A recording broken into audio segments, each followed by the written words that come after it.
Belum lagi orang luar, bahkan orang-orang tua dari klan Kekaisaran Guian memiliki ekspresi malu dan perasaan yang sangat rumit. Putra Kaisar benar-benar lulus penilaian, ini. Aduh, kita harus lebih jarang keluar rumah nanti agar tidak ditertawakan oleh orang-orang tua itu. Untuk merebut kembali tahta Kaisar leluhur, ini hanya soal harga diri. Jika hilang, ya hilang. Para anggota klan Kekaisaran duduk di kereta perang dan sudah lama tidak menunjukkan wajah mereka. Mereka tidak menyapa atau berbicara dengan kenalan dari klan kuno lainnya. Ying Jiuye hanya mengabaikan tatapan terkejut dari orang lain, dengan ekspresi acuh tak acuh. Para pemimpin puncak Sekte Qing sedang mendiskusikan cara menangani masalah Kaisar Guiyan. Tak seorang pun menyangka bahwa Ying Jiuye, tuan muda klan Kekaisaran, benar-benar bisa mendapatkan pengakuan dari Gunung Tinggi. Benar-benar tidak dapat diterima untuk membiarkan putra Kaisar menjadi murid King Zong. Jika perzinahan tidak dilakukan dengan benar, hal itu akan dengan mudah menyebabkan keluarga Kekaisaran Guiyan kehilangan muka. Benar-benar bikin sakit kepala. Setelah beberapa pertimbangan, Lin Changye memutuskan, Tuan Muda Ying memiliki tingkat kultivasi yang mendalam, sebanding dengan banyak tetua sekte. Selain itu, statusnya tidak biasa, sehingga tidak cocok untuk menjadi murid pengantar. Setelah berdiskusi dengan para pemimpin senior sekte, kami akan membuat pengecualian dan mengizinkan Tuan Muda Ying menjadi tetua tamu. Bagaimana caranya? Terima kasih, Ketua Sekte. Ying Jiuye tak punya alasan untuk menolak, jadi ia membungkuk dan berkata, merupakan suatu kehormatan bagi saya untuk menjadi tamu kehormatan Sekte Qing. Tak satu pun murid yang lulus penilaian merasa bahwa hasil ini tidak adil. Bagaimanapun, Ying Jiuye adalah tuan muda dari keluarga kekaisaran, dan kultivasinya telah mencapai taraf melampaui kesengsaraan. Jika kita sungguh-sungguh ingin menerimanya sebagai murid, tidak ada seorang pun yang dapat mengajarinya. Selanjutnya, Lin Changhe mencabut batasan di alam rahasia, memungkinkan siapapun yang masih berlatih di dalamnya untuk keluar. Setelah masa pengujian yang begitu panjang, siapapun dengan bakat, bahkan yang sedikit lebih unggul, dapat mencapai puncak. Siapapun yang berhasil mencapai puncak akan diterima di Departemen Kerja Kasar Sekte Qing, dan saat mereka mendapat kesempatan, mereka akan dapat mendaki Gunung Tinggi dan menjadi murid formal. Bagi mereka yang gagal, King Zong memberikan beberapa batu roh dan mengucapkan beberapa kata penyemangat. Upacara penerimaan murid ini telah berakhir dengan sukses. Terima kasih kepada semua teman yang telah menyaksikan. Lin Changhe memberi hormat ke segala arah dan berbicara dengan suara lantang, suaranya bergema ke banyak orang. Dengan demikian, upacara penerimaan murid pun berakhir. Kualitas murid baru kali ini jauh lebih baik daripada sebelumnya. Selama mereka dibudidayakan dengan baik, setelah ratusan atau ribuan tahun, kekuatan inti Sekte Qing akan meningkat pesat. Setelah 10.000 tahun lagi, situasinya pasti akan berbeda, dan akan ada banyak sekali master terbaik. Ini dia. Sayang sekali aku tidak bisa melihat wajah asli Chen Zun. Aku tak pernah menyangka tuan muda klan Kekaisaran Guiyan benar-benar akan mengabdikan dirinya pada Sekte Qing. Meskipun Sekte Qing memiliki Panji Agung Chen Zunyi, tindakan putra kaisar ini sungguh tidak perlu. Ini memalukan. Klan Kekaisaran Guiyan pasti akan malu untuk sering muncul di masa depan. Banyak tokoh kuat dari klan kuno abadi berkomunikasi satu sama lain melalui transmisi suara. Tepat saat para pendeta dari semua pihak berdiskusi dengan ribut, langit tiba-tiba berubah drastis. Awan keberuntungan besar berwarna-warni tiba-tiba muncul, menggantung tinggi di atas King Zong. Semua orang mendongak, ekspresi mereka tiba-tiba berubah. Apa ini? Adegan keberuntungan itu mengundang sorak-sorai dan menimbulkan rasa ingin tahu. Mengapa fenomena aneh ini tiba-tiba muncul? Orang paling berkuasa yang bersembunyi dalam kegelapan menyelidiki beberapa kali dan memastikan bahwa ini bukan buatan manusia, tetapi fenomena aneh dari surga. Di samping itu, lebih dari 10 napas berlalu, dan kemudian pemandangan aneh lainnya muncul. Lautan awan bergulung-gulung, seolah terjerat oleh kekuatan kekacauan, memancarkan pemandangan pegunungan yang megah dan tinggi, menjulang tinggi dan sangat misterius. Terkadang, berbagai rune rumit berkelebat, dan tak diketahui apa artinya. Kemudian, di kedalaman negeri dongeng yang berkabut, ratusan lonceng dan tripod kuno muncul. Badan lonceng dan tripod tersebut diukir dengan pola Tao yang padat, memperlihatkan sentuhan nuansa kuno dan pedesaan. Dentang, tak lama kemudian, suara lonceng terdengar dari lautan awan 9 hari dan bergema di wilayah tempat King Zong berada, bagaikan suara para dewa yang turun ke bumi, menyucikan jiwa dan memurnikan hati Tao. Ini adalah suara keberuntungan Dao Agung, berkah dari surga. Seorang leluhur tua dari klan kuno yang abadi tertegun sejenak, lalu segera menyadari alasan di balik pemandangan aneh itu dan berkata dengan terkejut. Buku-buku kuno dengan jelas mencatat bahwa fenomena keberuntungan seperti itu merupakan berkah dari surga. Sekte Qing mengadakan upacara besar untuk merekrut murid. Sebenarnya, itu bukan masalah besar, jadi mengapa Dao Surgawi memperhatikannya? Dan bahkan mengirimkan pesan keberuntungan. Dilihat dari situasinya, kekuatan Dao besar akan memberikan keberuntungan pada King Zong. Wow, dalam sekejap, kerumunan menjadi gempar, dan teriakan terdengar satu demi satu, seperti gelombang yang bergulung-gulung, membentang tanpa akhir. Fenomena aneh dari langit belum berakhir, dan terus berubah. Di tengah lautan awan, muncullah bunga teratai emas, dengan diameter sekitar 100 kaki. Ratusan tripod kuno terletak di bawah Daolian, menjadikannya semakin menarik. Teratai dao perlahan mekar, dan kelopak terluarnya gugur, berubah menjadi bintang-bintang yang tak terhitung jumlahnya dan melayang menuju ke arah King Zong berada. Apa? Banyak orang yang ragu dan bingung. Titik cahaya bagaikan kunang-kunang jatuh pada seseorang dari Sekte King, menyebabkan tubuhnya sedikit bergetar. Sejumlah besar kekuatan spiritual mengalir ke dalam tubuhnya. Ini disebabkan oleh kekuatan Dao Agung dan tidak akan menimbulkan efek samping. Terlihat jelas oleh mata telanjang bahwa kultivasinya telah meningkat pesat, fondasinya semakin kokoh. Bahkan luka-luka tersembunyi di tubuhnya pun sembuh dalam sekejap, tanpa meninggalkan bahaya tersembunyi. Ledakan. Semakin banyak orang di Sekte King yang dibaptis oleh cahaya teratai Dao. Beberapa bakat mereka meningkat, beberapa basis kultivasi mereka meningkat, atau pemahaman mereka tiba-tiba meningkat. Permasalahan sulit dalam kultivasi yang telah mereka coba pecahkan selama bertahun-tahun tiba-tiba terpecahkan. Bunga teratai emas tengah mekar di tengah lautan awan, kelopaknya bermekaran dan menyebar ke seluruh sudut King Zong. Baptisan Daolian. Orang-orang biasa tidak mengerti, tetapi anggota tingkat tinggi dari klan kuno abadi tahu persis apa yang sedang terjadi dan berteriak tak percaya. Hanya mereka yang memiliki kebajikan tertinggi yang dapat menarik berkah surga dan memunculkan teratai emas. King Zong, apa yang kau lakukan? Banyak sekali kultivator dari klan kuno yang menyuarakan keraguan dan keterkejutan mereka, sembari memperlihatkan ekspresi iri dan cemburu. Aku telah menekan jurang iblis selama 300.000 tahun. Kebajikan ini baru saja dianugerahkan rahmat surga hari ini. Banyak orang berkuasa menyadari alasannya, dan meski mereka iri, mereka percaya bahwa King Zong seharusnya memiliki keberuntungan seperti itu. Mata surga telah tertutup selama lebih dari 300.000 tahun, dan hari ini akhirnya terbuka. Para tetua Akademi Daoyi sangat bahagia untuk King Zong. Wajah mereka menunjukkan kegembiraan dan berbicara dengan antusias. Bahkan orang-orang kuat seperti Raja Tianyong dan Li Huagong pun tercengang, dengan cahaya aneh di mata mereka. Banyak orang yang iri, tetapi mereka tidak bisa berbuat apa-apa selain menonton. Siapapun yang berani mencuri kekuatan yang diberikan surga akan diadili. Pada zaman dahulu kejadian seperti ini sudah sering terjadi, dan para pencurinya mengalami akhir yang sangat menyedihkan, tidak ada satupun yang selamat.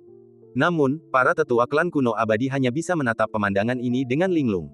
Meskipun mereka memiliki niat jahat, mereka tidak berani melakukan apapun. Tidak mungkin. Bahkan murid yang baru saja meninggalkan sekte ini pun punya keberuntungan seperti ini. Tak lama kemudian, cahaya keemasan redup menyinari kepala para murid baru itu, meningkatkan kebugaran fisik mereka dan menambah bakat mereka. Melihat kejadian ini, banyak biksu yang menyaksikan upacara tersebut merasa bersemangat lagi, dan rasa iri pun meluap di mata mereka. Aku hampir saja menjadi murid rendahan. Ini salahku karena begitu pecundang. Bahkan murid-murid rendahan pun diberkati oleh kekuatan Dao Agung. Mereka yang gagal dalam ujian dipenuhi duka, menyalahkan diri sendiri atas ketidakmampuan mereka dan karena telah kehilangan kesempatan berharga ini. Sebagian besar perubahan pada kaum muda adalah peningkatan bakat mereka, tetapi yang paling mengejutkan adalah bahwa para pemimpin puncak King Zong benar-benar telah mengalami perubahan yang luar biasa. Seorang sesepuh sekte dalam yang telah terjebak di tahap ke-9 melampaui kesengsaraan selama bertahun-tahun, memasuki tahap Mahayana dalam satu pikiran, tanpa harus melampaui kesengsaraan. Luka-luka tersembunyi yang telah terakumulasi selama ribuan tahun, yang tak seorang pun dokter terkemuka katakan tak tersembuhkan, lenyap seketika hari ini. Tubuhnya memancarkan aura heroik, bagai pedang tajam yang terhunus dari sarungnya, dan ki serta darahnya melimpah. Pemimpin Zong, Lin Changsheng bahkan menyerap lebih dari 10 urat spiritual tingkat tinggi dari perbendaharaan King Zong, dan memiliki niat samar untuk menyeberangi jembatan ilahi. Dahulu kala, Lin Changsheng mewarisi warisan leluhur Sekte King dan memperoleh kekuatan dahsyat dalam waktu yang sangat singkat. Namun, potensi fisiknya telah terkuras, dan pada dasarnya ia tidak dapat melangkah maju lagi dalam hidupnya. Bahkan masa hidupnya pun sangat terpengaruh. Ia hanya dapat hidup paling lama 3.000 tahun, sehingga ia harus mencari cara untuk memilih penerus. Siapa yang tahu bahwa surga akan memberkati Lin Changsheng dan langsung mengisi lubang di tubuhnya, memulihkan potensi yang hilang dan bahkan meningkatkannya lebih baik. Melangkah ke jembatan ilahi sudah dekat. Biksu tua itu menatap Lin Changsheng di sampingnya dan berkata diam-diam. Pada saat yang sama, biksu tua mengatur alam suan untuk melindungi Lin Changsheng dan mencegah beberapa orang tua yang gelisah mengambil kesempatan untuk melancarkan serangan diam-diam dan menghancurkan kekayaan Lin Changsheng. Mata surga telah terbuka. Dunia ini sungguh damai dan sejahtera. Tak seorang pun mengetahui alasan pasti di balik perubahan waktu yang tiba-tiba ini, namun orang dapat menduga secara kasar bahwa hal itu ada kaitannya dengan mayat Kaisar Jurang Iblis dan Chen Qingyuan. Banyak sekali orang yang menyaksikan kejadian ini dan tercengang. Jika kita bicara tentang Sekte Qing sebelumnya, paling-paling ia memiliki hubungan dengan Chen Qingyuan. Di permukaan, Sekte Qing tampak agung, tetapi sebenarnya lemah dan tak layak disebut-sebut. Namun, dengan berkah dari surga ini, situasinya menjadi berbeda. Jika Sekte Qing dibiarkan berkembang, dalam jangka waktu paling lama 1000 tahun, tanpa dipimpin oleh Chen Qingyuan, maka ia dapat menjadi raksasa, tidak lebih lemah dari sebagian besar tempat suci teratas di negara kekaisaran. Setengah jam berlalu, dan Lin Changsheng membuka matanya, memancarkan cahaya tajam dengan aura agung yang jauh lebih besar dari sebelumnya. Berkat itu berakhir dan semuanya menjadi makmur. Sesuatu telah berubah. Segera setelah itu, lautan awan bergulung, teratai emas di jalan menghilang, dan hanya ratusan hantu lonceng dan tripod yang tersisa mengambang. Terlihat dengan mata telanjang bahwa masing-masing lonceng dan tripod itu berputar dan secara bertahap mengambil bentuk menyerupai manusia. Ada ratusan sosok yang kabur, dengan bentuk tubuh dan pakaian yang berbeda-beda. Namun, satu hal yang pasti, pola yang sama disulam pada pakaian tokoh-tokoh ini. Tipuannya adalah tentang King Zong. Berdasarkan hal ini, tidak sulit untuk menyimpulkan asal-usul angka-angka tersebut. Leluhur, Lin Changsheng mendongak dan bergumam. Kehendak para martir Sekte Qing memanfaatkan kekuatan Dao Agung untuk membersihkan Sekte Qing dari kekotorannya dan menciptakan kembali kejayaannya. Para pahlawan terkejut dan berdiri dengan takjub. Plop, plop. Banyak pengikut Sekte Qing berlutut secara spontan, menatap sosok-sosok yang samar di lautan awan, mata mereka berkaca-kaca karena rasa hormat. Hari ini adalah upacara resmi pertama untuk merekrut murid setelah Sekte Qing membangun kembali fondasinya. Arwah leluhur kita di surga tidak akan tinggal diam dan pasti akan memberkati generasi mendatang kita. Dalam keadaan tak sadarkan diri, Lin Changsheng melihat beberapa sosok yang dikenalnya di lautan awan. Tubuhnya gemetar, dan matanya merah. Tuan, paman tuan, kakek. Kakek, guru yang disebutkan Lin Changsheng adalah mantan santo Sekte Qing, tetapi pada saat itu, Sekte Qing belum pulih dan masih merupakan sekte kecil. Paman Master adalah tetua pelindung Sekte Qing sebelumnya. Adapun lelaki tua itu, ia adalah Dugu Cangkong yang legendaris, yang seorang diri memaksa para penguasa dunia untuk menyerah. Pada akhirnya, karena hukum jurang iblis yang tidak stabil, ia mengorbankan dirinya untuk memperkuat segel tersebut. Meski sosoknya kabur dan tidak jelas, Lin Changsheng masih dapat mengenalinya melalui garis tubuh dan pakaiannya. Dengan bunyi plop, Lin Changsheng yang tidak dapat menahan emosinya, berlutut di tanah dan bersujud ke arah leluhurnya untuk menunjukkan rasa hormatnya. Tiba-tiba, sebuah pemandangan dari beberapa saat yang lalu muncul di depan mata Lin Changsheng. Sambil duduk di dalam rumah sambil minum teh, sang guru tiba-tiba berkata, "Changsheng, jika suatu hari aku meninggal, engkau harus memikul beban berat sekte ini dan tidak boleh bermalas-malasan sedetik pun." Lin Changsheng tiba-tiba berdiri, membungkuk, dan berjanji, "Guru, mohon lepaskan. Saya akan bekerja keras untuk mengembangkan rantai ini dan mengabdikan seluruh hidup saya untuk melindungi Sekte Xuanxing."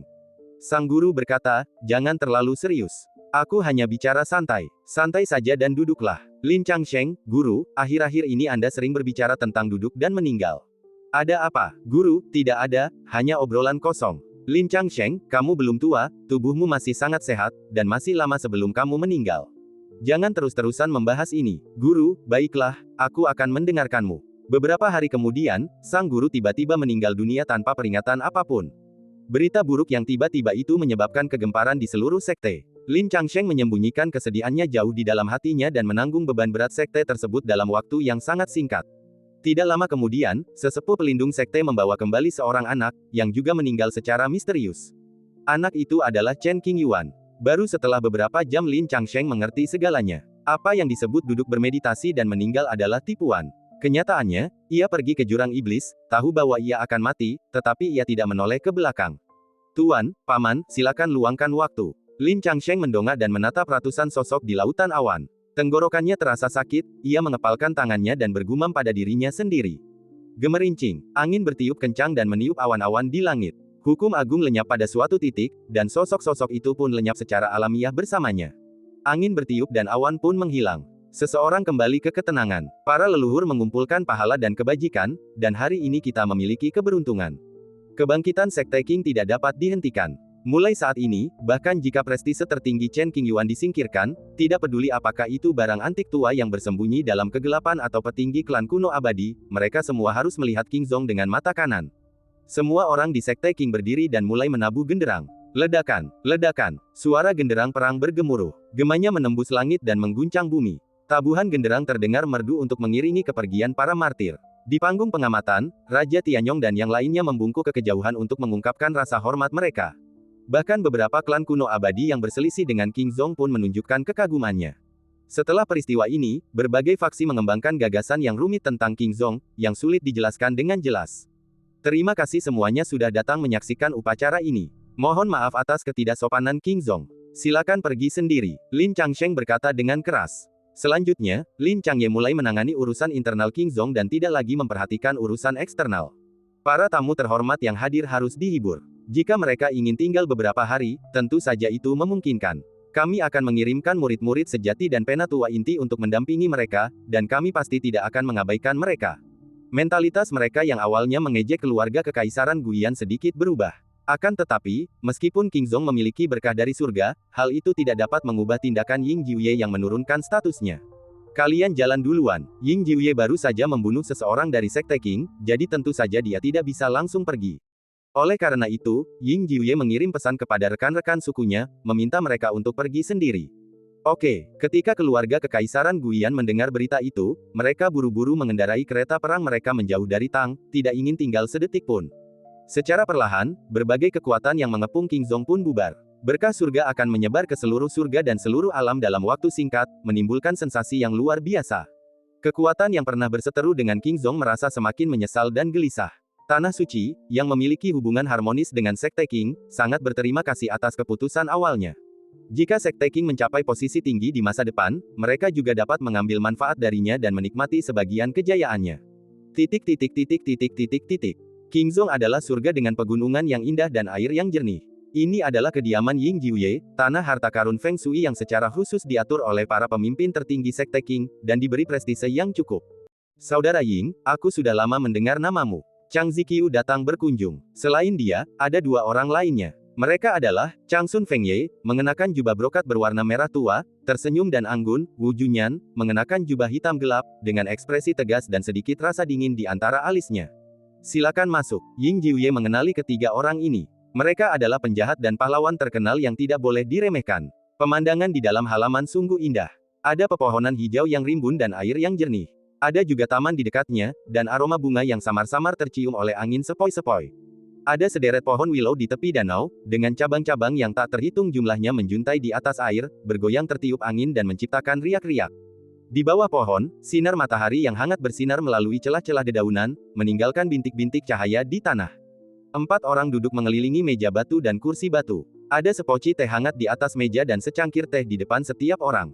Suasananya tenang, elegan, dan harmonis. Untungnya, Ying Jiuye yang baru diinisiasi juga menerima berkah tersebut. Ia samar-samar merasakan energi spiritual dalam dirinya melonjak, alamnya mengendur, dan terobosan akan segera terjadi. Kekuatannya pasti akan meningkat dalam waktu singkat. Dalam hatinya, dia semakin menyetujui keputusannya untuk bergabung dengan King Zong, tanpa sedikit pun penyesalan.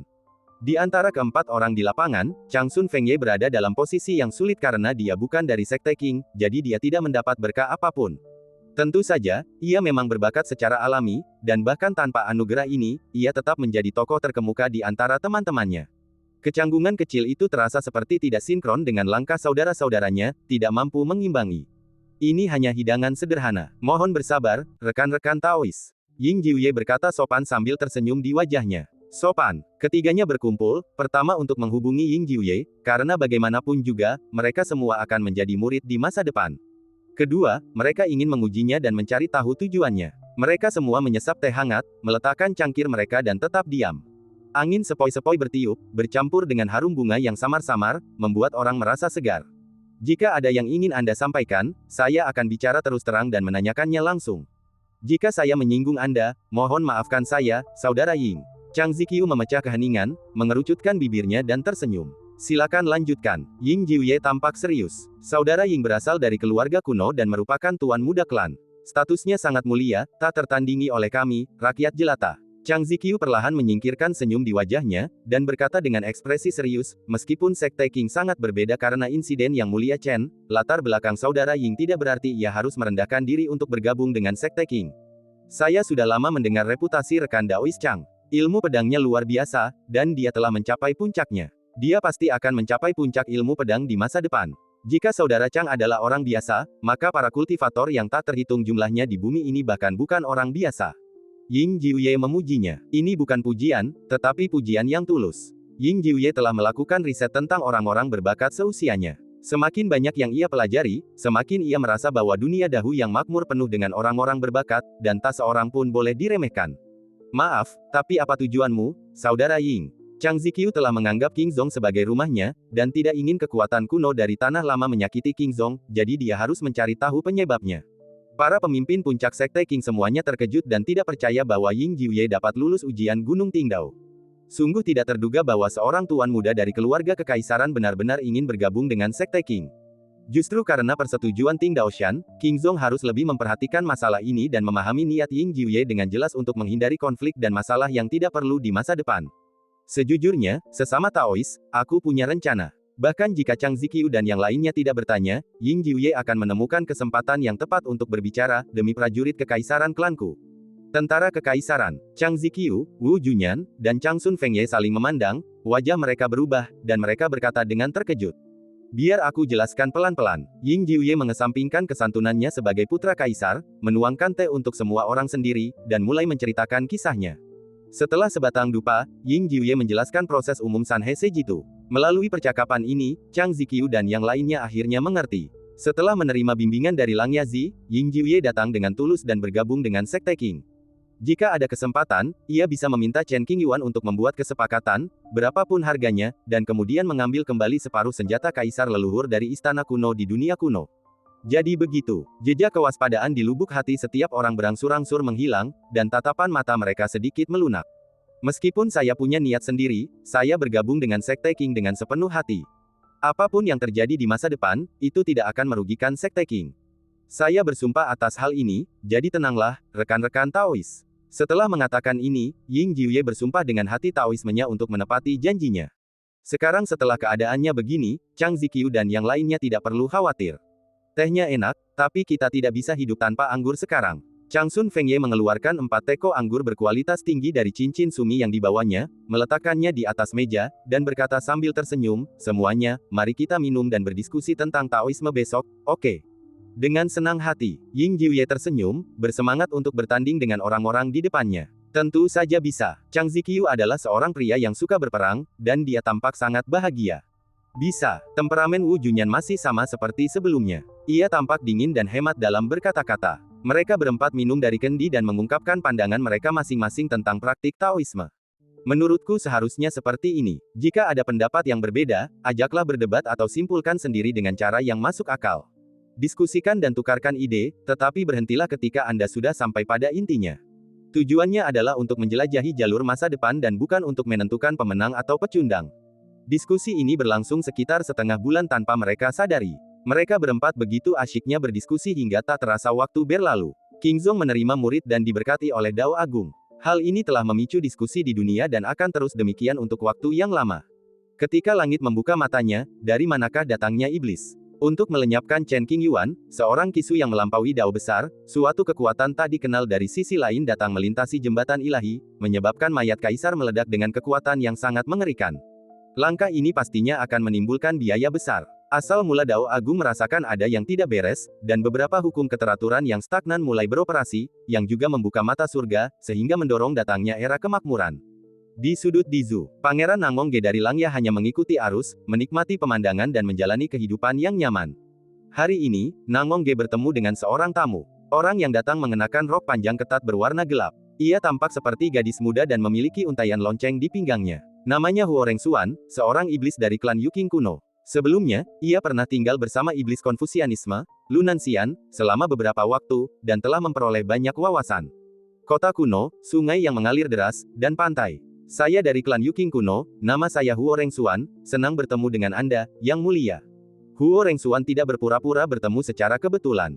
Ia membungkukkan badan ketika bertemu, menunjukkan bahwa ia datang dengan niat. Anda sopan, nona muda. Nangongge menyipitkan matanya, melihatnya dengan saksama, dan berkata dengan sopan. Saya pergi ke Villa Langya belum lama ini, berharap bertemu pangeran.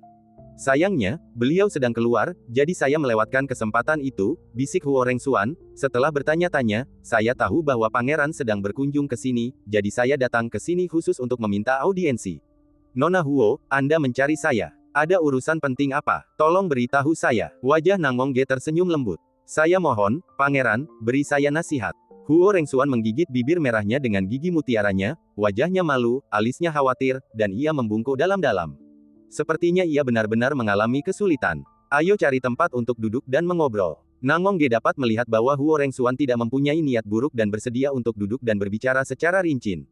Ada perahu pesiar di sungai. Dihiasi dengan berbagai macam benda indah dan seindah lukisan. Di aula, dua orang duduk berhadapan, dilayani oleh pelayan. Ini mungkin agak bertele-tele, kuharap pangeran tidak keberatan. Setelah minum secangkir teh, Huo Rengsuan mulai menceritakan kisahnya secara rinci. Tidak masalah, aku siap mendengarkan. Nangong Ge sopan. Mari kita mulai dengan kisah hidupnya. Sendirian dan tak berdaya, ia mengertakkan gigi dan memulai jalur kultivasi. Kemudian, konstitusi Suanyin Huo Rengsuan ditemukan, dan para petinggi klan kuno Yuking mulai melatihnya. Tujuannya sangat sederhana, menggunakan Huo Rengsuan sebagai kuali, dan ketika kultivasinya mencapai alam Mahayana, dia dapat mengeluarkan fungsi terbaik kuali, membantu leluhur untuk menerobos ambang batas dan mencapai alam kuasi kaisar dalam satu langkah, sehingga menciptakan kembali kejayaan bagi klan kuno. Setiap klan kuno memiliki banyak cabang, dan Huo Rengsuan tidak memiliki hubungan darah dengan leluhur klan tersebut. Ngomong-ngomong soal itu, jika seseorang benar-benar bisa lepas dari belenggu dan mencapai anak tangga ke-9 jembatan ilahi, para pemimpin klan kuno tidak akan peduli dengan hubungan apapun, kekuatan dan keuntungan adalah yang terpenting. Huo Rengsuan mengetahui identitasnya sebagai kuali tungku, dan dia juga meminta suatu syarat dari keluarga. Ketika dia hendak mencapai alam Mahayana, dia membunuh Seng Mo untuk membalas kebenciannya dan memenuhi keinginannya. Para pemimpin puncak klan kuno Yuking menyetujui permintaan ini. Tungku dan kuali sangatlah penting, dan sebaiknya kita bersedia melakukannya, sehingga keduanya dapat membantu leluhur kita menerobos hambatan dan beranjak ke tingkat berikutnya. Siapa yang tahu bahwa Huo Rengsuan kelak akan bertemu Lunanxian dari aliran Konfusianisme dan diam-diam menaruh hati padanya. Segera setelah itu, jurang iblis meletus, dan para leluhur berbagai klan kuno maju hanya untuk mendapatkan kekayaan tertinggi dari mayat kaisar. Namun hasilnya agak tragis. Lebih dari separuh penduduknya meninggal, dan orang-orang tua yang melarikan diri kembali ke tanah asal mereka terluka dan dalam kondisi buruk. Nenek moyang jembatan ilahi 8 langkah dari klan Yuking kuno ditampar sampai mati oleh mayat kaisar. Jelaslah bahwa selama Anda tetap hidup dan menunggu selama beberapa waktu, Anda dapat dengan aman melangkah ke langkah ke-9 jembatan ilahi. Namun, Patriark Yuking terlalu serakah. Ketika mendengar tentang jenazah kaisar, ia tak bisa lagi menahan diri dan ingin keluar untuk mendapatkan sepotong kue. Keserakahan rakyat ibarat ular menelan gajah, dan mereka memang pantas menerima nasib ini. Kematian leluhur kami merupakan pukulan berat bagi klan kuno Yuking. Aku, sang kuali tungku, telah kehilangan peran terbesarku dan tak lagi memenuhi syarat untuk bernegosiasi dengan klan. Beberapa hari yang lalu, seorang tetua klan memberiku perintah untuk kembali sesegera mungkin. Kemungkinan besar, dia ingin aku melepaskan kekuatan tungku dan kuali sekarang juga untuk membuka jalan bagi leluhur klan yang masih hidup untuk menerobos. Kalau aku tidak kembali, klanku pasti akan mengirim seseorang untuk menangkapku. Aku lahir di keluarga sederhana, dan karena fisikku yang unik, aku menjadi tungku.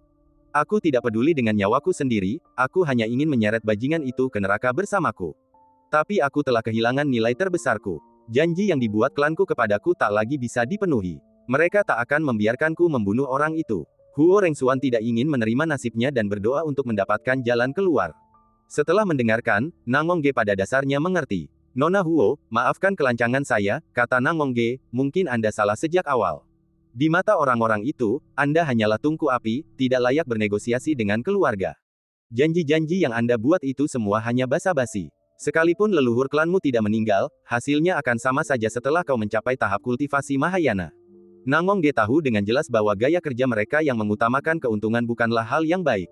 Saat aku masih muda, para pemimpin klan bersumpah. Kata Huo Rengsuan, sekarang nenek moyang kita sudah meninggal, tentu saja janji yang dibuatnya tidak perlu dipenuhi. Klan kuno abadi memiliki kemampuan yang luar biasa. Sumpah belaka tidak ada artinya. Lagi pula, kultivasimu masih dangkal saat itu. Bagaimana kau bisa yakin apakah itu sumpah hati Dao yang sejati atau hanya tipuan? Lanjutan Gong Ge, saya, jantung Huo Rengsuan menegang, dia tergagap, tidak mampu mengucapkan sepatah kata pun. Nona Huo, Anda tidak senaif itu sampai berpikir bahwa identitas seorang tripod tungku bisa membuat keluarga membunuh seorang pejabat tinggi. Jika itu masalahnya, bukankah itu akan membuat hati para pejabat tinggi yang tak terhitung jumlahnya di keluarga itu merinding? Jika Anda berkuasa, apakah Anda akan melakukan hal yang sama? Nangong Ge mengungkap kenyataan kejam, menghancurkan fantasi yang dimiliki Huo Rengsuan sejak kecil. Pada awalnya, janji yang diterima Huo Rengsuan mungkin palsu, digunakan untuk menenangkannya.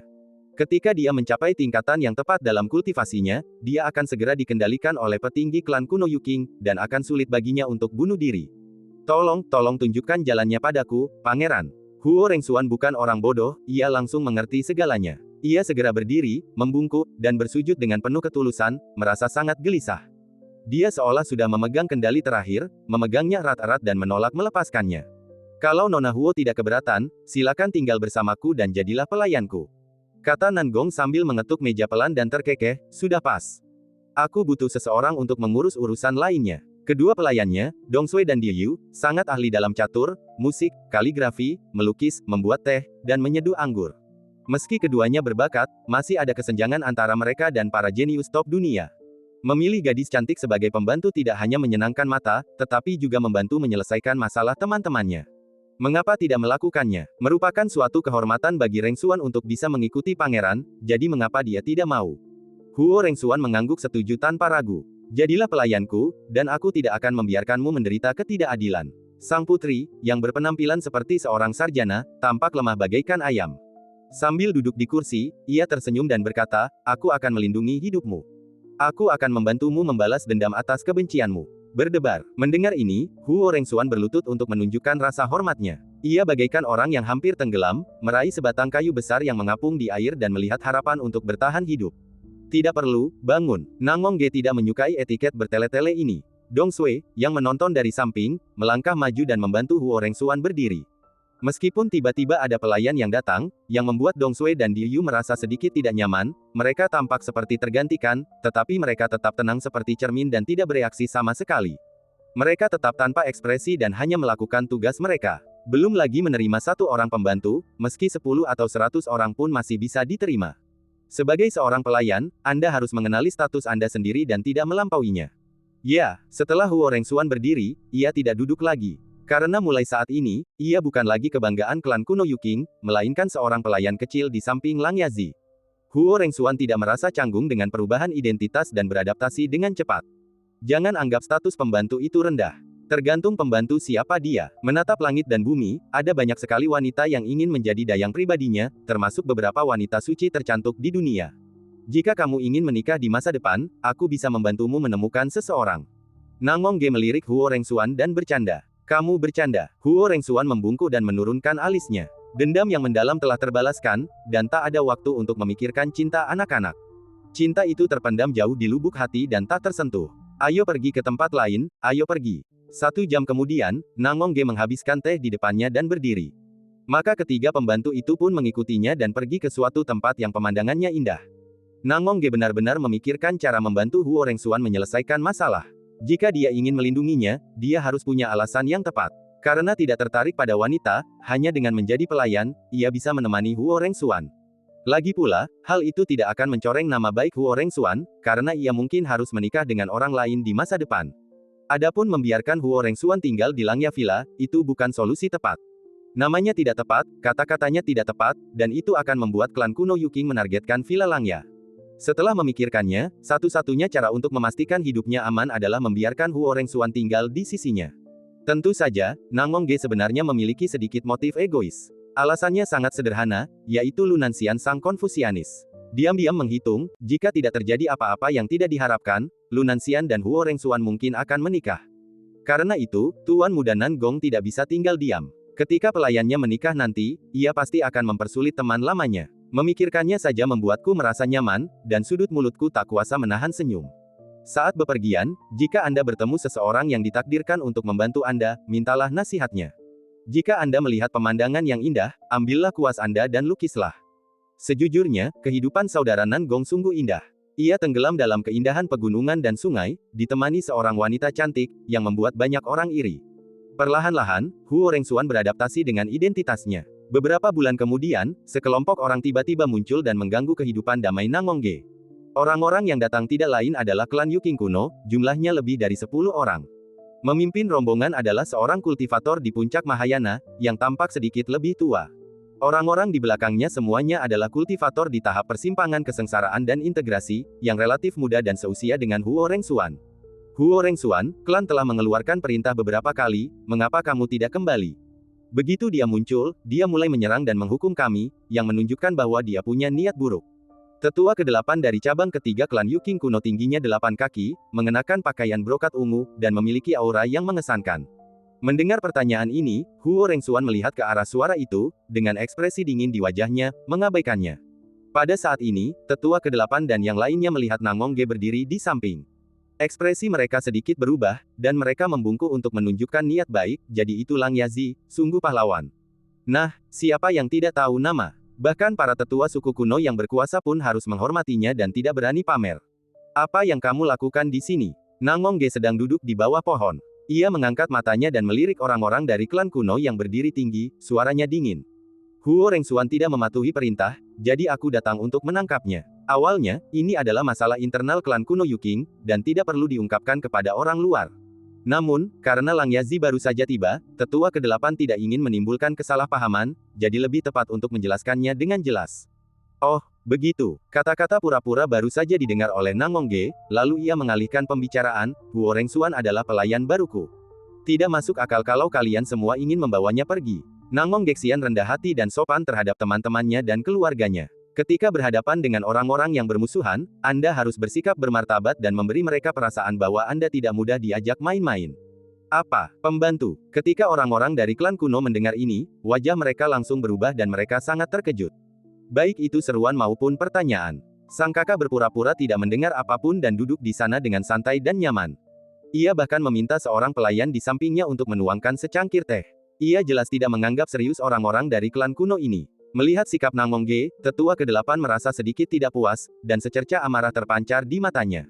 Namun, ia menyembunyikan emosinya dengan baik dan berkata tanpa ekspresi, Huo Rengsuan berasal dari klan Yu Qing kuno. Bagaimana mungkin dia menjadi pelayan orang lain? Itulah yang kupikirkan, dan Nona Huo bersedia, jadi kenapa tidak? Nangongge tidak takut sama sekali. Huo Rengsuan mewarisi darah klan Yu Qing kuno. Jika dia menjadi pelayanmu, reputasi klan akan sangat terpengaruh. Kuharap kau mengerti, masalah ini berakhir di sini. Tetua ke-8 tidak ingin berkonflik dengan Nangongge, jadi dia menahan napas. Tidak, kata Nangongge sambil menggelengkan kepala, karena aku sudah menerimanya sebagai pelayan, tidak ada kemungkinan untuk mengubahnya. Jika klan kuno Yu Qing menginginkan seseorang, biarkan leluhur klanmu datang dan bicara denganku. Kau belum memenuhi syarat. Setelah kata-kata itu diucapkan, suasana menjadi sangat tegang. Wajah orang-orang di klan kuno tiba-tiba berubah dingin, dan mereka hampir mulai mengumpat atau bahkan berkelahi. Beberapa anak muda ingin maju dan menegur mereka, tetapi dihentikan oleh tetua ke-8. Mengesampingkan faktor-faktor lain dan hanya merasakan pemandangan ini dari sudut pandang tingkat kultivasi seseorang, itu sangat aneh. Beranikah seorang kultivator pada tahap bayi meremehkan seorang kultivator Mahayana yang kuat di puncak tingkat kultivasinya dan bahkan mengatakan bahwa ia tidak memenuhi syarat? Memalukan, berlebihan. Yang lebih aneh lagi, meskipun pria perkasa ini tampak marah, ia tidak berani bertindak. Matanya penuh ketakutan dan ia menyimpan banyak kekhawatiran.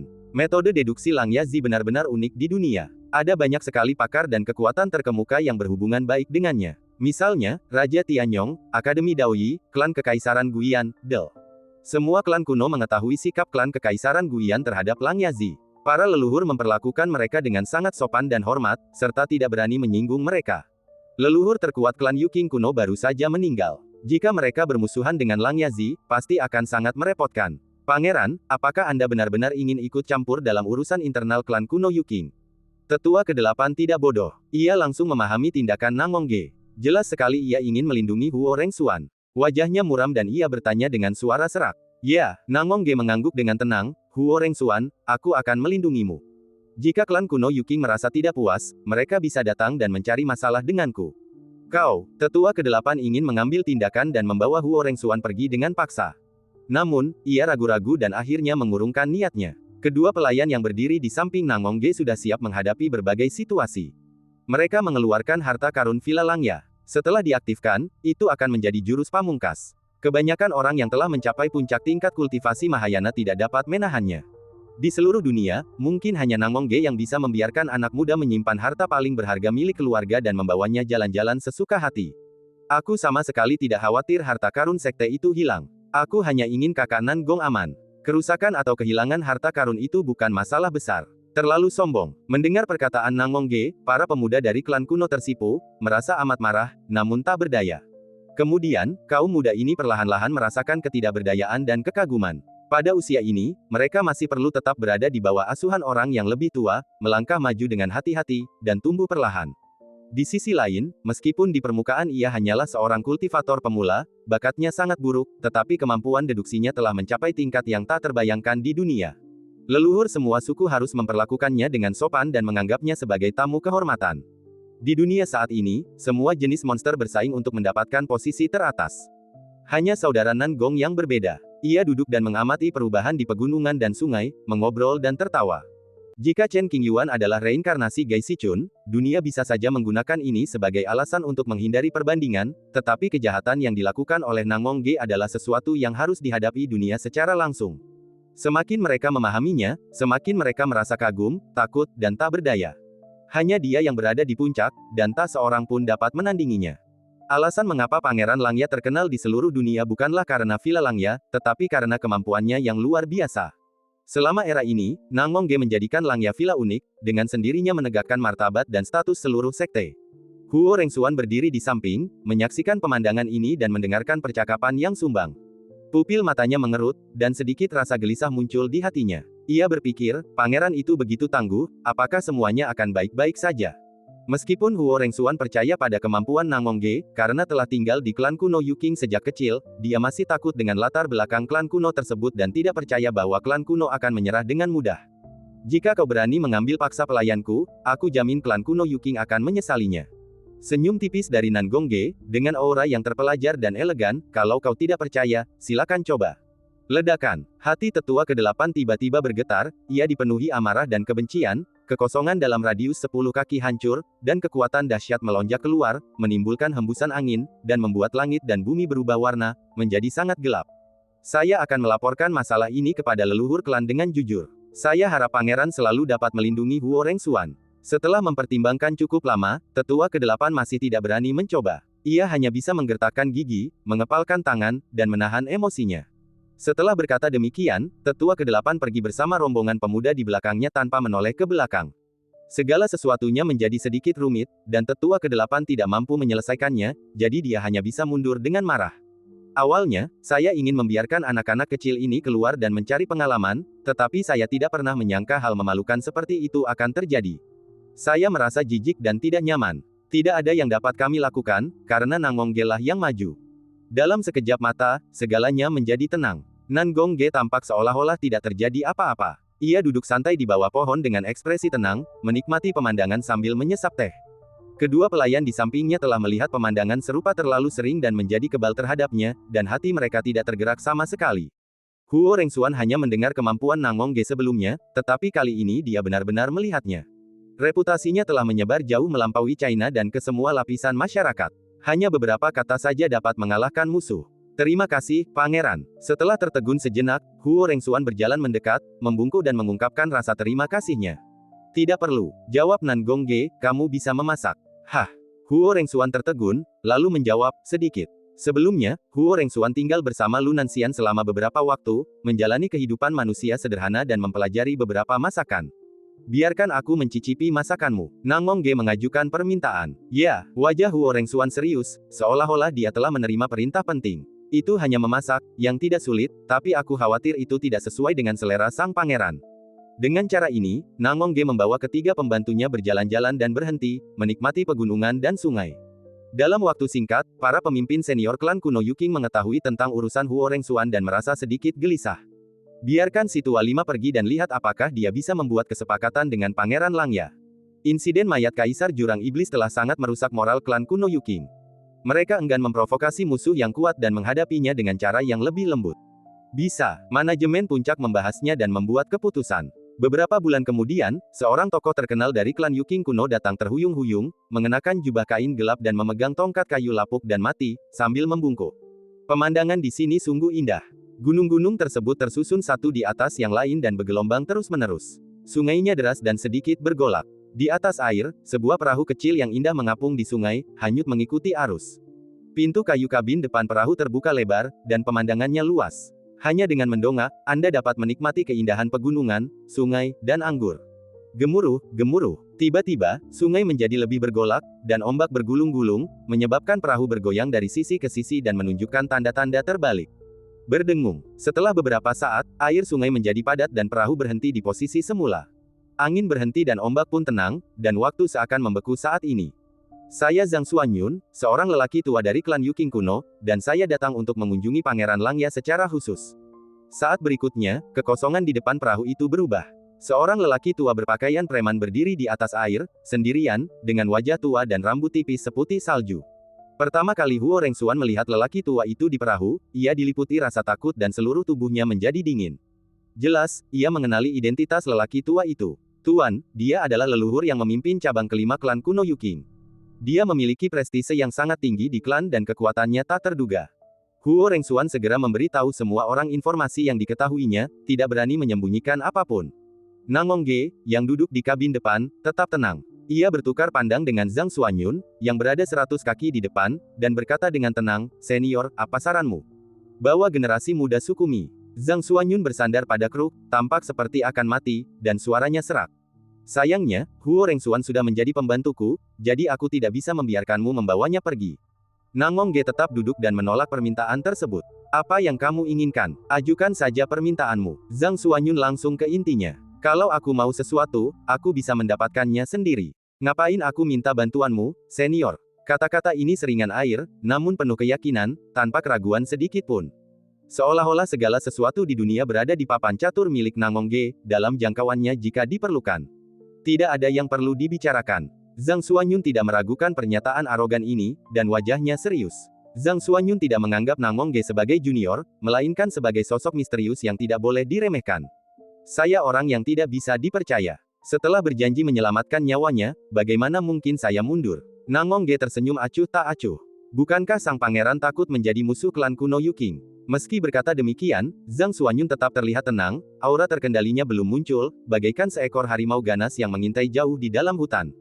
"Hubungan yang disebut permusuhan itu bergantung pada klan kuno Yuking, bukan aku," bisik Nangongge. "Jika klan kuno Yuking menyerah, semua orang akan senang. Pangeran ingin melindungi Nona Huo, jadi dia pasti menyadari fisik istimewanya. Mungkinkah dia tergoda dan ingin merebutnya?" Perkataan Zhang Xuanyun jelas-jelas dimaksudkan untuk memutuskan hubungan, membuat Huo Rengsuan merasa sedikit tidak nyaman.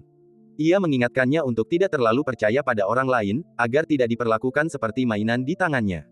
Daripada membiarkan orang luar mengambil keuntungan, lebih baik membantu keluarga. Huo Rengsuan telah memikirkan pertanyaan ini lebih dari sekali, tetapi dia selalu menahannya dan berusaha agar pertanyaan itu tidak hilang dari pikirannya. Pada saat ini, leluhur Zhang Xuanyun menunjukkannya, menyebabkan Huo Rengsuan tidak menunjukkan gejolak emosi di permukaan, tetapi ada gejolak aneh di hatinya. Kata-kataku tetap sama, apapun yang kau mau, kau bisa mendapatkannya di ujung jarimu. Dunia ini luas, dan meskipun hanya sedikit orang jenius berfisik kuali tungku, aku ingin menggunakan kuali tungku untuk menjadi tubuhku sendiri, dan aku tak sabar menunggu sampai besok." Jika Nangongge ingin menggunakan tungku dan kuali untuk meningkatkan kultivasinya, dia bertanya-tanya berapa banyak wanita yang bersedia mengorbankan diri untuknya. "Kau benar-benar tidak akan menyerah?" Zhang Xuanyun terdiam lama, masih ingin bertahan. "Ya," Nangongge mengangguk. "Jika aku bertindak dan memaksa gadis Huo pergi, apa yang bisa dilakukan pangeran?" Jika orang lain, Zhang Xuanyun tidak akan membuang-buang waktu dan langsung bertindak. Namun, menghadapi Pangeran Langya yang misterius, dia selalu berhati-hati dan tidak berani secara langsung mengerahkan energi spiritual langit dan bumi untuk menangani masalah tersebut dengan cara yang mendominasi. Setelah membicarakan ini, senyum tipis di bibir Nangongge perlahan menghilang, dan ekspresinya menjadi serius, jarang menunjukkan keseriusan apapun.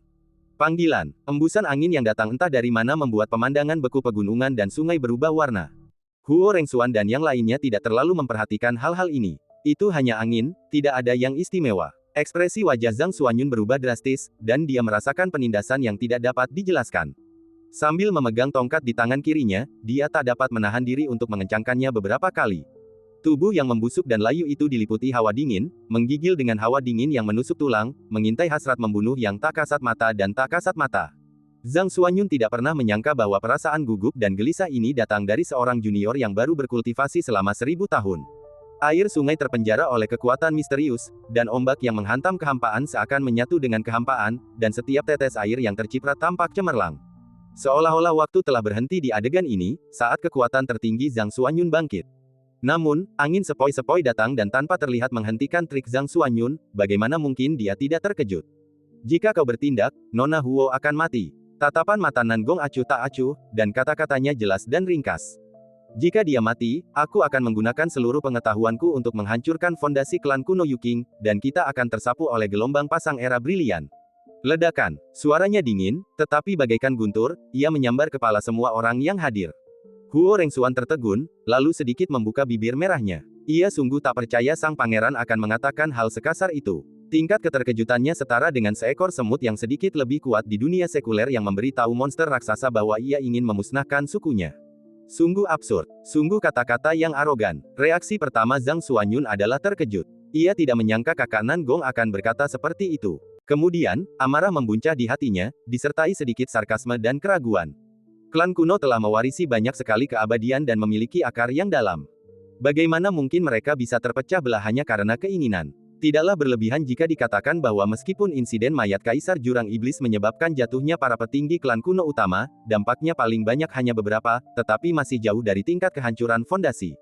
Menatap mata tenang Nangongge, kemarahan dan keraguan di hati Zhang Xuanyun lenyap tanpa sadar, dan berubah menjadi ketakutan yang tak terkendali. Mengapa demikian? Percayakah saya akan ancamannya? Memotong akar klan kuno, pernyataan yang konyol, diabaikan begitu saja.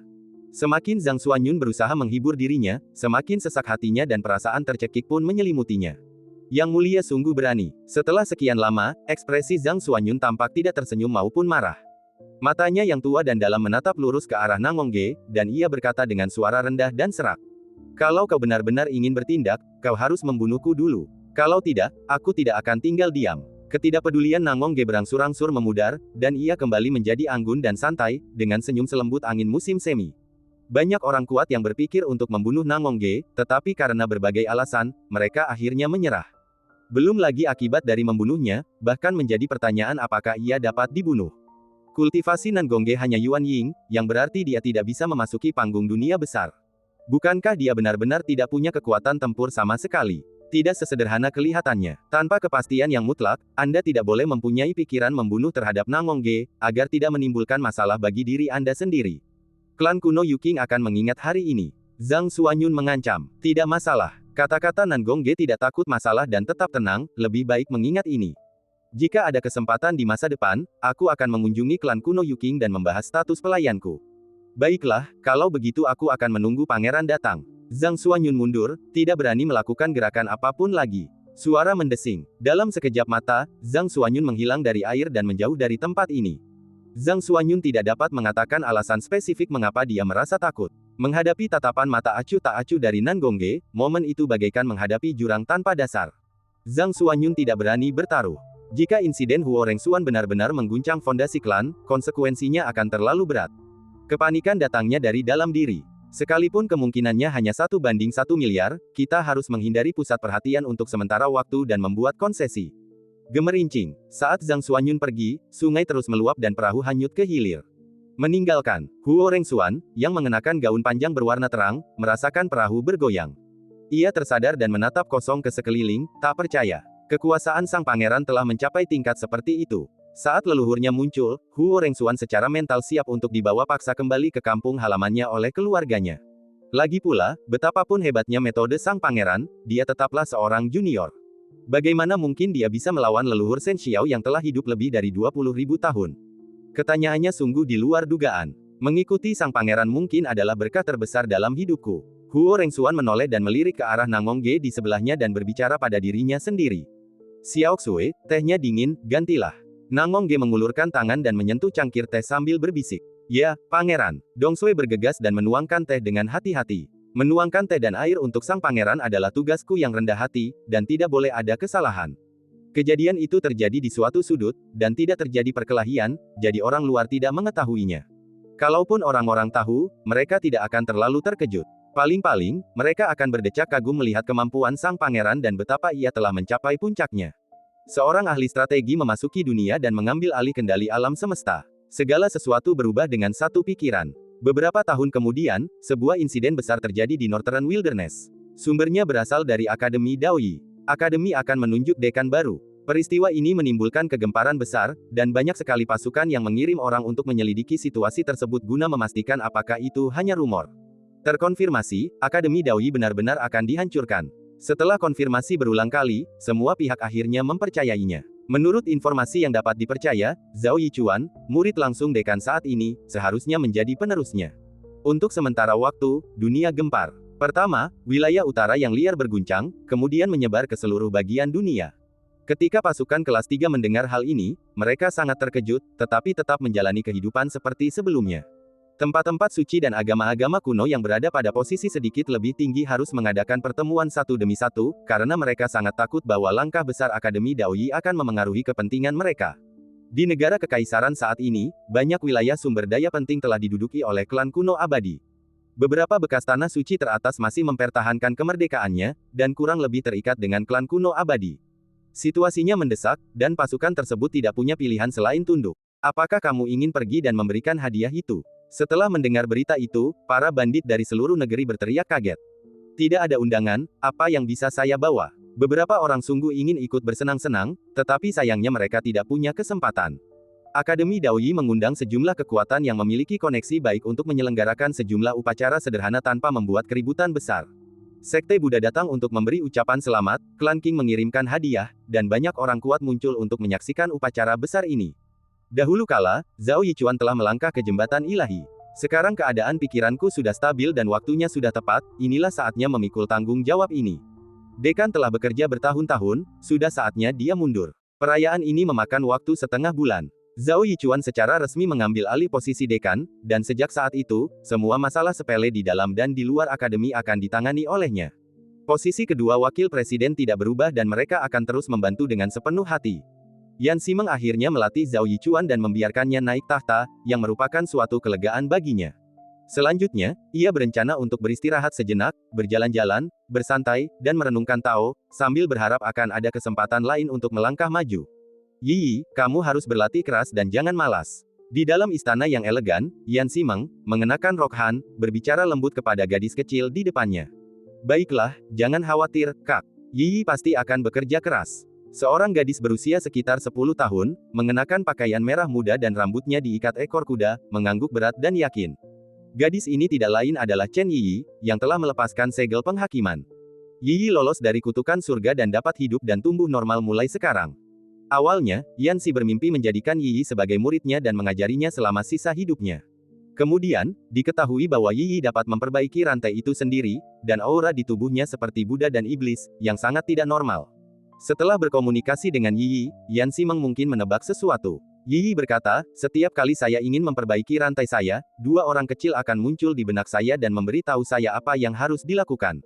Selain itu, Yi juga menggambarkan seperti apa rupa pria kecil itu. Saat itu, Yan Ximeng memiliki dugaan dalam benaknya dan sangat terkejut.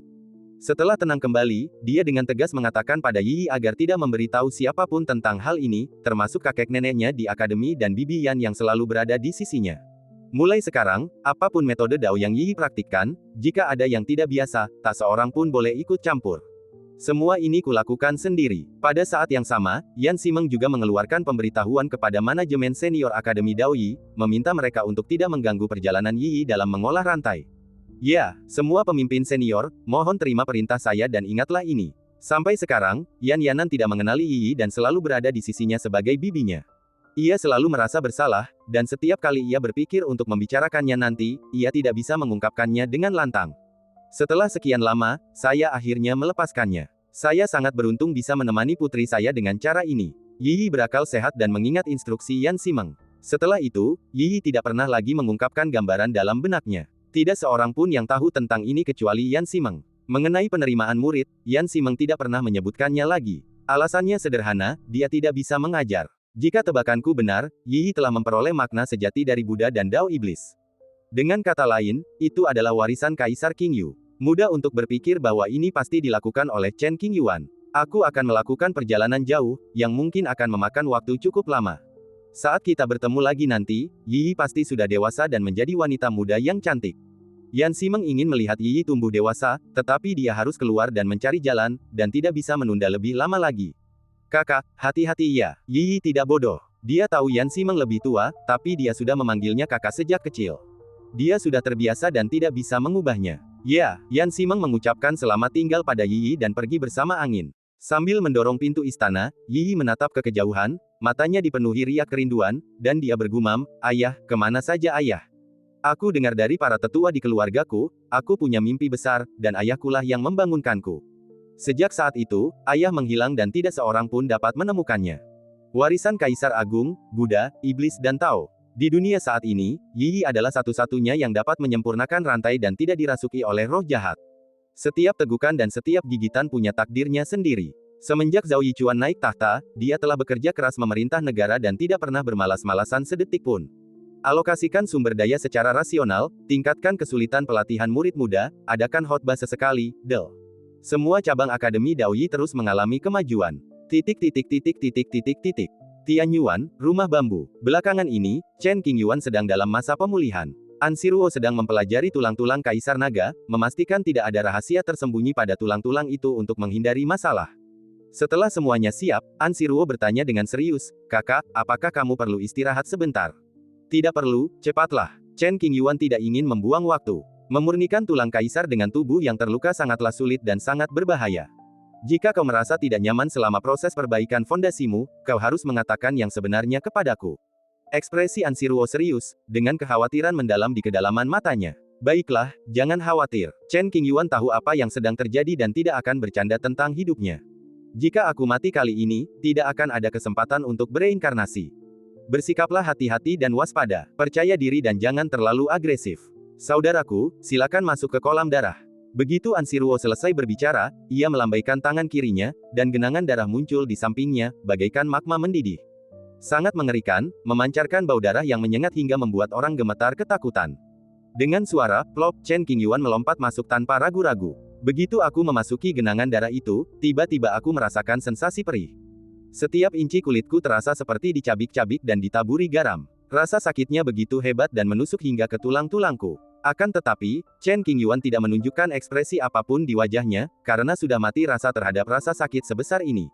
10 hari lagi, aku akan melebur tulangku untuk saudaraku. An Siruo berdiri di samping genangan darah, mengamati dengan saksama. Seluruh tubuhnya menegang, siap memberikan pertolongan segera jika terjadi perubahan abnormal pada tubuh Chen Qingyuan. Diperlukan waktu sekitar 10 hari agar kolam darah terbuka dan mencapai kondisi optimal untuk memurnikan tulang Kaisar. Berendam dalam genangan darah adalah siksaan setiap saat. Chen Qingyuan memejamkan matanya rapat-rapat, dan sesekali mengerutkan kening, yang berarti rasa sakitnya tiba-tiba menjadi semakin hebat. Setiap inci kulitku terasa seperti diiris tajam dan ditaburi madu, digerogoti semut yang tak terhitung jumlahnya, menyebabkan rasa sakit dan gatal. Seiring berjalannya waktu, rasa sakitnya perlahan bertambah parah. Sebagai tanggapan, Chen Qingyuan tidak bersuara, memperlihatkan tekad yang luar biasa. 10 hari kemudian, waktunya telah tiba. An Siruo selalu berada di sisinya, dan dia tahu betapa menyakitkan proses pemurnian tulang Kaisar, dan dia merasa tertekan dan khawatir. "Kakak, bersiaplah." An Siruo mengeluarkan potongan tulang Raja Naga dengan sangat serius. Chen Qingyuan perlahan membuka matanya dan menjawab dengan suara yang sangat serak. Berdengung, tulang kekaisaran hitam gelap itu memancarkan cahaya bintang, dengan kekuatan naga terpancar darinya dan pola-pola kekaisaran berkeliaran di sekitarnya. Dekrit, An Siruo membentuk segel dengan tangannya, membiarkan tulang kaisar melayang di depannya, dan menggunakan berbagai teknik rahasia dan kekuatan magis untuk menghubungkan tulang kaisar dengan Chen Qingyuan. Setelah memastikan semuanya benar, Chen Qingyuan mengetuk ringan dengan jari telunjuk kanannya dan mendorong tulang kekaisaran ke dalam genangan darah. Tulang kaisar melayang dan berhenti sejenak di antara kedua alis Chen Qingyuan, menyatu dengan hukum yang ada di dalamnya untuk menghindari penolakan. Memanggil. Setelah itu, tulang kekaisaran bergerak ke bawah, membelah dada Chen Qingyuan, dan mengebornya. Ledakan. Chen Qingyuan tak bisa lagi setenang sebelumnya. Raut wajahnya agak galak, urat-uratnya menonjol, matanya merah, dan ia menggertakkan giginya agar tak bersuara sedikit pun. Kekuatan tulang kaisar melonjak ke tubuh Chen Qingyuan dalam sekejap, menyerang setiap inci kulit, tulang, dan bahkan jiwanya. Bagaimana mungkin Chen Qingyuan, yang sudah terluka parah dan sedang dalam pemulihan, mampu menahan kekuatan hukum tulang naga kuno? Keadaan gelap gulita di depan mataku dan aku bisa pingsan kapan saja. Namun, Chen Qingyuan menyadari situasinya. Jika dia pingsan, situasinya akan tak terkendali dan tubuhnya mungkin akan meledak oleh kekuatan tulang kaisar, atau dia mungkin dihentikan paksa oleh An Siruo, sehingga kehilangan kesempatan ini. Dengan tekadnya yang kuat, Chen Qingyuan bertahan dan tidak jatuh koma. Kesadaran berada dalam keadaan disosiatif, jiwa seakan terhimpit menjadi bola, dan ada perasaan urgensi bahwa jiwa akan meledak. Ada lubang berdarah besar di dadanya, darah mengucur deras. Kolam darah ini dibangun dengan cermat oleh An Siruo, dan berisi banyak ramuan obat langka di dunia, yang sangat membantu Chen Qingyuan dalam memperbaiki fondasinya. Chen Qingyuan tampaknya telah menyatu dengan kolam darah, terus-menerus menyerap kekuatan obat tertinggi. Segala yang ada di depan mataku kabur, dan kesadaranku seakan ditarik oleh suatu kekuatan tak dikenal. Bas! Kali ini, dalam sekejap mata, Chen Qingyuan melihat pemandangan di depannya dengan jelas, dan tidak lagi merasa lelah dan kesakitan yang luar biasa. Namun, pemandangan di depan bukan lagi rumah bambu dan halaman, dan sosok Ansiruo tidak lagi terlihat. Di mana, ini? Jantung Chen Qingyuan berdebar kencang, ia tak berani bergerak sembarangan, ia hanya melihat sekeliling dengan waspada. Jalan di depannya lebar, lantainya dilapisi batu giok, dan di kedua sisinya terdapat pilar-pilar raksasa yang tak terhitung jumlahnya, seakan-akan menopang seluruh langit. Di bagian depan, terdapat sebuah istana yang sangat megah. Tak ada kata yang dapat menggambarkan kemegahan istana itu, bagaikan istana peri, kadang-kadang tertutup awan dan kabut, serta burung bangau terbang di angkasa.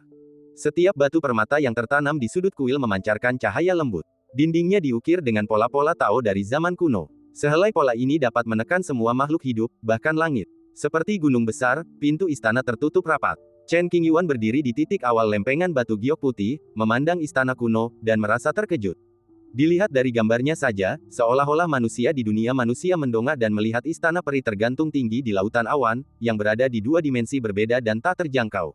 Kekuatan hukum tulang kaisar memungkinkan saya melihat istana Raja Naga di masa lalu. Chen Qingyuan tertegun sejenak, dan segera menyadari situasinya. Jika seseorang ingin berhasil memurnikan tulang kaisar, ia harus pergi ke istana tinggi dan membuktikan bahwa ia memenuhi syarat. Siapapun yang lain pasti akan terkejut dengan pemandangan di depan mereka. Bukan hanya mereka tidak akan bisa mencapai puncak istana Raja Naga, mereka bahkan tidak akan bisa melangkahkan kaki pertama. Ini sungguh menindas, tapi bagi saya, semuanya salah.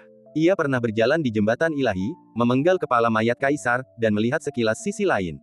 Apa yang dialami Chen Qingyuan jauh lebih mengerikan daripada istana naga. Namun itulah Chen Qingyuan di puncak performanya. Kini, ia dipenuhi bekas luka. Meskipun hatinya tak kenal takut, ia tetaplah manusia biasa dan perlu berhati-hati dalam setiap langkahnya.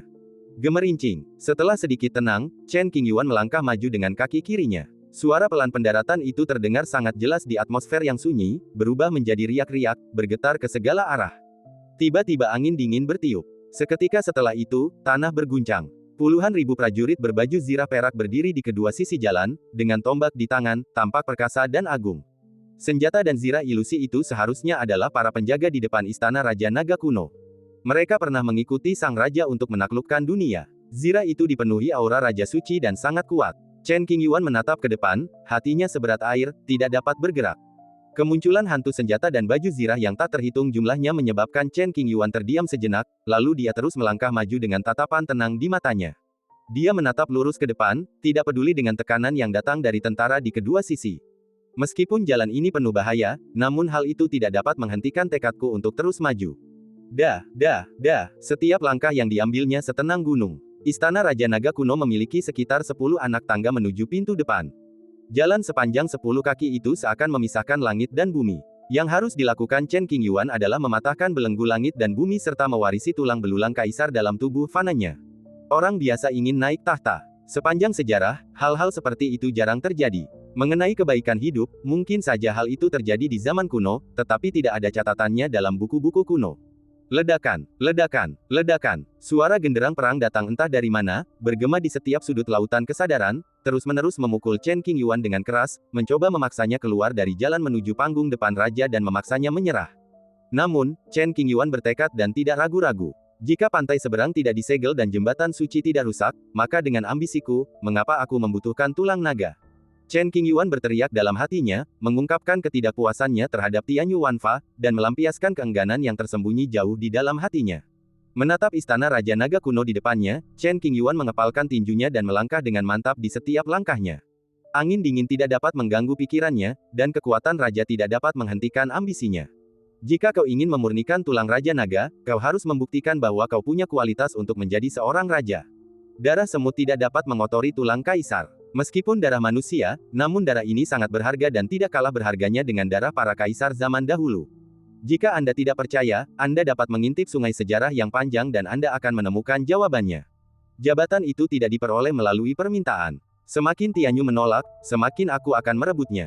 Menggunakan tulang kaisar untuk membangun kembali fondasimu hanyalah untuk menghemat waktu. Bergabung denganku tidak akan mempermalukanmu, juga tidak akan menodaimu. Chen Qingyuan menaiki tangga dari pintu depan selangkah demi selangkah, secara bertahap mendekati gerbang istana, dengan penuh antusiasme dan semangat besar. Ilusi kesadaran dipadatkan dari hukum tulang kaisar. Ini menggambarkan Raja Naga kuno yang duduk di posisi tinggi di Istana Peri. Setiap langkah melambangkan kelas dan kekuatan. Semakin tinggi langkahmu, semakin dekat posisimu dengan sang raja. Huff! Tiba-tiba angin kencang muncul, mungkin karena kekuatan tulang kaisar. Mendengarkan kata-kata arogan Chen Qingyuan, mungkin itu adalah ujian yang lebih kuat, mungkin untuk menunjukkan martabat kaisar naga kuno. Tekanan yang mengerikan datang dari puncak istana, menghancurkan seperti kekuatan gunung, menyebabkan tubuh Chen Qingyuan tiba-tiba tenggelam, dan setiap tulang di tubuhnya berderit. Langkah maju terhenti beberapa kali, di bawah tekanan yang berbeda dari sebelumnya, dan tidak lagi rileks. Kau biarkan aku menyaksikan keperkasaan Raja Naga kuno, berharap bisa membuatku mundur. Chen Qingyuan menatap pintu istana yang tertutup rapat, setinggi gunung. Awalnya ia berbicara dengan lembut, lalu dengan luapan energi, ia berkata dengan berani, jika aku hidup di era yang sama denganmu, siapa yang akan menjadi raja? Siapa yang akan menjadi menteri? Meskipun nadanya seperti bertanya, ekspresinya yang tak perlu dipertanyakan dan auranya yang menutupi sedikit keagungan, semuanya memperlihatkan rasa percaya diri dan kesombongan yang kuat.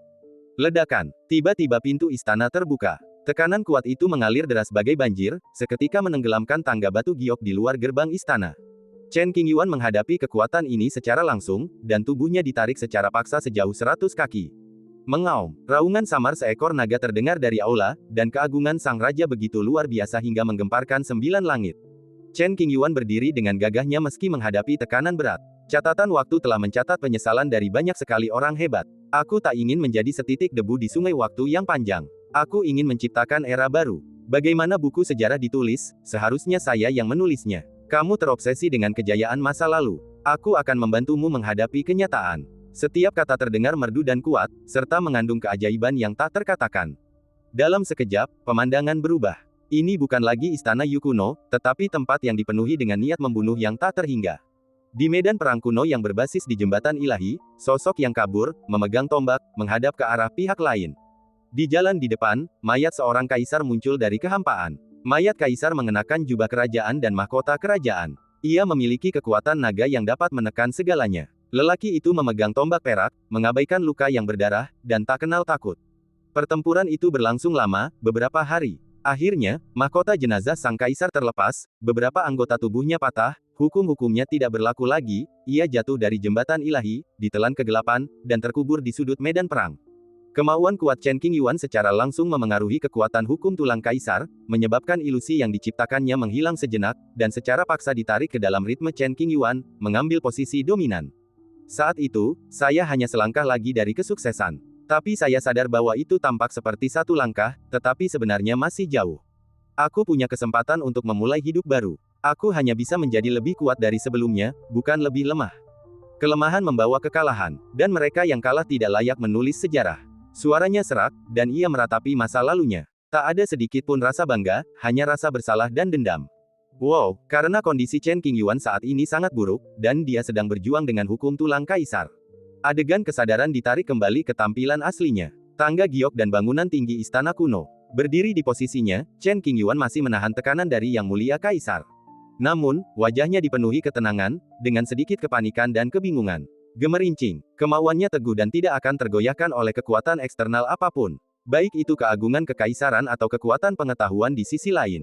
Chen Qingyuan tidak akan pernah menyerah pada sesuatu yang telah diputuskannya. Dengan hanya satu nafas tersisa, saya akan mengincar posisi teratas. Inilah keyakinan hidup Chen Qingyuan, terukir di tulangnya dan tertanam di jiwanya. Dia melangkah maju lagi. Bahkan dengan kekuatan seorang raja, Chen Qingyuan sulit untuk berhenti sejenak. Saat mereka mendekat, mereka tiba di luar gerbang istana. Lanjutkan lebih jauh dan Anda akan mencapai aula utama. Di sini, Anda dapat memuja raja dari dekat dan menatap wajahnya yang agung. Yang ingin saya lakukan bukanlah menjadi menteri, tetapi tahta kaisar. Chen Qingyuan menatap posisi di ujung istana kuno. Tak ada kegembiraan atau panas di matanya. Ia sangat tenang, dan hatinya setenang air. Dia melangkah melewati tempat para menteri berdiri dan berjalan menuju singgasana. Dentang, tanpa ragu sedikit pun, Chen Qingyuan melangkah ke tangga yang tampak seperti tumpukan mayat, berlumuran darah, dan warna merah cerahnya mengerikan. Suara lonceng yang dalam dan suara-suara kuno yang kasar semuanya merupakan fluktuasi hukum tulang kaisar, yang mencoba untuk berhenti. Satu langkah, dua langkah, tiga langkah. Perlahan-lahan dia melangkah di anak tangga berwarna merah darah, dia hanya tinggal selusin langkah lagi untuk mencapai singgasana. Tidak ada hal tak terduga yang terjadi, dan Chen Qingyuan menjadi setara dengan raja. Setelah itu, dia berbalik dan menghadap pintu aula utama. Tekuk lutut Anda perlahan-lahan dan duduklah di singgasana kekaisaran. Ledakan. Dalam sekejap, seluruh istana berguncang, hukum kacau balau, dan tidak ada kedamaian. Sosok-sosok yang tak terhitung jumlahnya muncul di puncak aula yang luas itu. Mereka pastilah para jenderal dan penasihat di bawah Raja Naga Kuno. Aku, Chen Qingyuan seakan menyatu dengan masa lalu Kaisar Naga Kuno. Suaranya terdengar perlahan, dengan keagungan yang tak tertandingi, mampu mengendalikan gunung dan sungai, serta menekan luasnya hutan belantara. Diam. Begitu kata diucapkan, Raja akan mengeluarkan perintah. Ruang kesadaran ini segera menjadi tenang, tanpa gelombang apapun lagi. Chen Qingyuan tiba-tiba merasa kelopak matanya berat dan menutup matanya. Ketika dia membuka matanya lagi, apa yang disebut istana kuno itu telah menghilang. Ada seseorang di hadapanku, mengenakan gaun merah, dengan mata penuh kekhawatiran. Pemandangan sekitarnya, rumah-rumah bambu sederhana dan halaman-halamannya. Ketika aku terbangun, semua yang kulihat adalah kenyataan. Adegan yang baru saja dialami Chen Qingyuan adalah pergulatan tekad untuk memurnikan tulang kekaisaran Raja Naga. Jika ada sedikit saja keraguan, tulang kekaisaran akan menolaknya, dan bahkan nyawanya akan terancam. Kamu sudah bangun. Melihat napas Chen Qingyuan yang tidak teratur perlahan menjadi tenang, kekhawatiran di wajah An Siruo langsung lenyap, dan berubah menjadi kegembiraan yang mendalam, dan dia berbicara dengan lembut. Chen Qingyuan yang tengah duduk bersila di dalam kolam darah tampak terpenjara dan tak dapat mengucapkan sepatah kata pun. Berdengung. Setelah beberapa saat, potongan tulang kekaisaran yang menyatu dengan Chen Qingyuan memperbaiki luka-lukanya dan berubah menjadi bagian dari fondasi. Kekuatan obat tertinggi dari kolam darah diserap dengan cepat oleh tubuh Chen Qingyuan. Terlihat dengan mata telanjang bahwa ada fluktuasi energi spiritual di tubuh Chen Qingyuan. Hukum mati rasa bertonton merasuki setiap inci tubuh. Kekuatan spiritual dan kekuatan obat yang kaya mulai memengaruhi tubuh. Disertai rasa sakit yang hebat, Chen Qingyuan terbangun selama beberapa menit. Meridian yang tersumbat mulai terbuka, dan cedera yang tersembunyi perlahan pulih. Semuanya bergerak ke arah yang baik. Sudah hilang. An Siruo selalu memperhatikan perubahan pada tubuh Chen Qingyuan. Melihat situasi ini, ia berkata dengan gembira. Hanya butuh waktu bagi Chen Qingyuan untuk memperbaiki pondasinya, itu sudah menjadi kesepakatan. Potongan tulang kekaisaran ini mengenali Chen Qingyuan dan bersedia menyatu dengan daging dan darahnya untuk membantu.